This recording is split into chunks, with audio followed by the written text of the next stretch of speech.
آل سنت کا یہ معمول رہا ہے کہ یہ سورت مصطفیٰ کی بھی تعریف کرتے ہیں اور سیرت مصطفیٰ کی بھی تعریف کرتے ہیں۔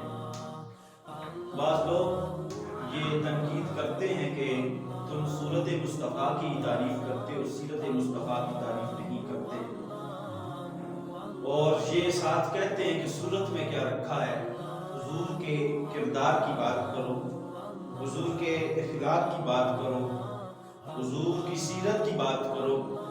یہ ہم سے سوال کرنے سے پہلے یہ ذرا رب سے پوچھ لو، رب تو اپنے محبوب کے تذکرے قرآن مجید فرقان حمید میں کیسے خوبصورت انداز میں بیان کر رہا ہے۔ فرمایا والضحیٰ، اے محبوب تیرے چمکتے ہوئے چہرے کی قسم۔ پھر فرمایا واللیل، اے محبوب تیری کالی کالی کنڈل والی زلفوں کی قسم۔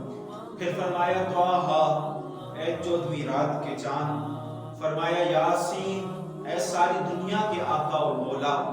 یا ایھا المزمل، اے کملی اوڑھنے والے محبوب۔ یا ایھا المدثر، اے سفید چادر اوڑھنے والے محبوب۔ والتین والزیتون، اے انجیر اور زیتون کے درخت کی مسواک کرنے والے محبوب۔ فرمایا لعمرک، اے محبوب مجھے تیری زندگی کی قسم۔ پھر کبھی رب ذوالجلال انداز کو بیان کر کے آقا کریم علیہ السلام کی صورت کی قسمیں اٹھاتا ہے اور آقا کی صورت کو بیان کرتا ہے۔ فرمایا قد نری تقلب وجہک فی السماء، فرمایا محبوب آپ کا چہرہ نور بار بار آسمان کی طرف اٹھانا ہم دیکھ رہے ہیں۔ پھر فرمایا لا اقسم بہذا البلد وانت حل بہذا البلد، اے مجھے شہر مکہ کی قسم، اے رب ذوالجلال تو شہر مکہ کی قسمیں کیوں اٹھاتا ہے؟ کیا اس کے اندر تیری نشانیاں موجود ہیں؟ فرمایا وَأَنْتَ حِلٌّ بِهَذَا الْبَلَدِ، شہر مکہ کی قسمیں میں اس لیے اٹھاتا ہوں کہ اس شہر کے اندر میرے محبوب مجھے چلتے پھرتے نظر آتے ہیں، اس شہر کی مٹی نے میرے محبوب کے قدموں کو مس کیا ہے۔ آقا کریم علیہ السلام کی شان اور آقا علیہ السلام کی صورت کو رب ذوالجلال نے قرآن مجید میں بڑی تاکید اور بڑی فضیلت کے ساتھ بیان فرمایا ہے، اور جو بھی میرے حضور کو چہرے کو دیکھتا وہ حضور کا ہی ہو کر کے رہ جایا کرتا تھا۔ اور ہم نبی کی صورت کو اس لیے پہلے بیان کرتے ہیں کہ پہلے صورت ہوتی ہے، سیرت بعد میں ہوتی ہے۔ صورت نہ ہو سیرت بنتی نہیں ہے، اسی لیے قرآن مجید فرقان حمید میں رب ذوالجلال نے پہلے حضور کی صورت کو بیان کیا ہے، پھر حضور کی سیرت کو بیان کیا ہے۔ اور حضرت ابو ہریرہ رضی اللہ تعالیٰ عنہ بیان فرماتے ہیں کہ حضرت ابو ہریرہ رضی اللہ تعالیٰ عنہ سے کسی نے پوچھا، اے صحابی رسول ذرا بتاؤ کہ آپ نے آقا کریم علیہ السلام کو دیکھا، آپ کی صورت کیسی تھی؟ تو ابو ہریرہ رضی اللہ تعالیٰ عنہ فرماتے ہیں اگر حضور کی صورت کے بارے میں پوچھتے ہو تو سنو پھر۔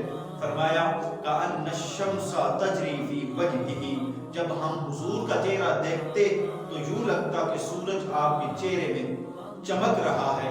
تو اسی طریقے کے ساتھ آقا کریم علیہ السلام کو جو بھی دیکھتا تو حضور کا ہی ہو کر کے رہ جایا کرتا تھا۔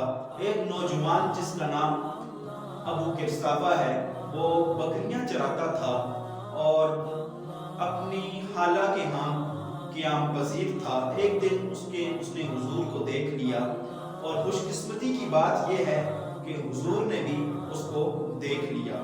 تیری پہلی نظر کا بار توبہ، تیری پہلی نظر کا بار توبہ، دل اب تک دعائیں دے رہا ہے۔ اب اس کو سب بکریاں بھول گئی، آتا بکریوں کو چراگاہ میں چھوڑتا اور حضور کی مجلس میں چلا جاتا۔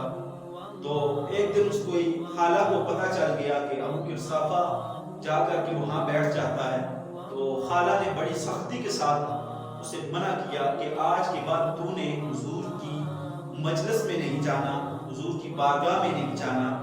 ابو قرصافہ رک گئے، ایک دن کاٹا، 2 دن کاٹے، برداشت نہ ہوا، اپنی خالہ اور اپنی ماں کو پاس بٹھایا اور کہا کہ آج کے بعد میں اس بارگاہ میں نہیں جاؤں گا، لیکن میری ایک شرط ہے۔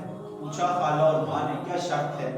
آگے سے کہا کہ ایک بار آپ دونوں بھی میرے ساتھ حضور کی بارگاہ میں چلے جائیں، اس کے بعد اگر آپ نے مجھے روکا تو میں نہیں چاہوں گا، تو اپنی ماں اور اپنی خالہ کو لیے حضور کی بارگاہ میں چلے جاتے ہیں، کچھ دیر بیٹھتے ہیں۔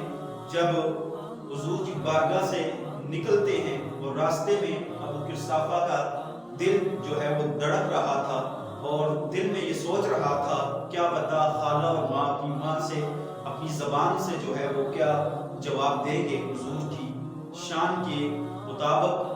تو اللہ اکبر، اتنے میں ابو قحافہ کی ماں بولی ما رأینا مثل ھذا الرجل، کہ زندگی میں ایسا سونا نوجوان میں نے دیکھا ہی نہیں ہے۔ لکھاں لوگ آئے زمانے تے محبوب خدا جیا کوئی نہیں، لکھاں لوگ آئے زمانے تے محبوب خدا جیا کوئی نہیں، لکھاں سونے بن بہندے نے وہی خاک پا جیا کوئی نہیں۔ اور اعظم چشتی مرحوم نے اپنی پوری زندگی حیرت میں گزار دی اور لکھا سمجھا نہیں ہنوز میرا عشق بے ثبات، کہ تو کائنات اس نے ہے یا اس نے کائنات۔ فرمایا احسن وجہن، ابو قحافہ ایسا سونا چہرہ میری آنکھوں نے آج تک دیکھا ہی نہیں ہے۔ پھر فرمایا ان کا ثوبن، جتنے سونے اس کے کپڑے تھے ایسے سونے کپڑے بھی میں نے کبھی نہیں دیکھے۔ پھر فرمایا ولا عالینا کلامن، جتنی سونی میٹھی وہ باتیں کرتا تھا اتنی میٹھی باتیں کرتا بھی میں نے آج تک کسی کو نہیں دیکھا۔ تینوں سینے دی میں ٹھنڈا کھاں، شہر گلاب تے کھنڈا کھاں، تینوں نبیاں دا میں لڑا کھاں، تیرے ہجر دے وچ میں ہڑا کھاں۔ اللہ اکبر۔ اور کہا ابو قحافہ آج کے بعد ہم کبھی نہیں تمہیں روکیں گے، تو صبح آ شام آ کر کے حضور کا دیدار کرا کر، حضور کے چہرے کو تکا کر۔ اللہ اکبر۔ مکھ چند بدر شاشانی ہے، مکھ چند بدر شاشانی ہے، متھے چمک دی لاٹھ نورانی ہے، کالی زلف تے اکھ مستانی ہے، محبور اکھی ہمت بڑیاں، اس صورت نوں میں جان آکھاں، جان آکھاں کہ جان جہان آکھاں، سچ آکھاں تے رب دی میں شان آکھاں، جس شان تو شانہ سب بڑی۔